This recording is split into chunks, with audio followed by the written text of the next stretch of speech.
బోనాల పండుగ వేళ తెలంగాణ ప్రభుత్వం కీలక నిర్ణయం తీసుకుంది. బలకంపేట ఎల్లమ్మ దేవస్థానం బోర్డును ఏర్పాటు చేసింది. మొత్తంగా 13 మంది సభ్యులతో ట్రస్ట్ బోర్డు ఏర్పాటు చేస్తూ దేవాదాయ శాఖ ఉత్తర్వులు జారీ చేసింది. కాగా ఆలయ ట్రస్ట్ బోర్డు సభ్యులు ఆలయ EO Mahender Goud, assistant commissioner Sandhyarani ఆధ్వర్యంలో ప్రమాణ స్వీకారం చేశారు. ఈ కార్యక్రమానికి టీపీసీసీ ఉపాధ్యక్షురాలు సనత్ నగర్ నియోజకవర్గ ఇన్ఛార్జు డాక్టర్ కోట నీలమ హాజరయ్యారు. ఆలయ ట్రస్ట్ బోర్డు సభ్యులు ప్రమాణ స్వీకారం అనంతరం డాక్టర్ కోట నీలమ మాట్లాడారు. ఏడాది బోనాలు ప్రతిష్టాత్మకంగా నిర్వహించేందుకు రాష్ట్ర ప్రభుత్వం ఏర్పాట్లు పూర్తి చేసిందన్నారు. ఇందుకోసం ఆలయాలకు ప్రత్యేకంగా నిధులు కూడా కేటాయించిందని పేర్కొన్నారు. బోనాలు ఘనంగా నిర్వహించేందుకు గాను 13 మందితో బలకంపేట ఎల్లమ్మ పోచమ్మ దేవస్థానం ట్రస్ట్ బోర్డును ఏర్పాటు చేసిందన్నారు. ప్రమాణ స్వీకారం చేసిన 13 మంది సభ్యులకు ఈ సందర్భంగా శుభాకాంక్షలు తెలిపారు.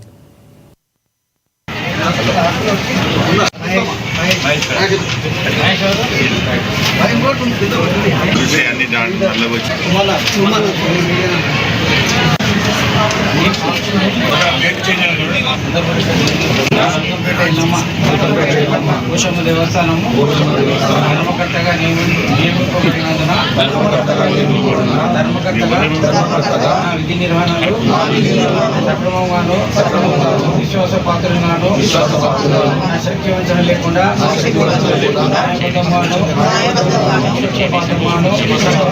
దురాలోచన లేకుండా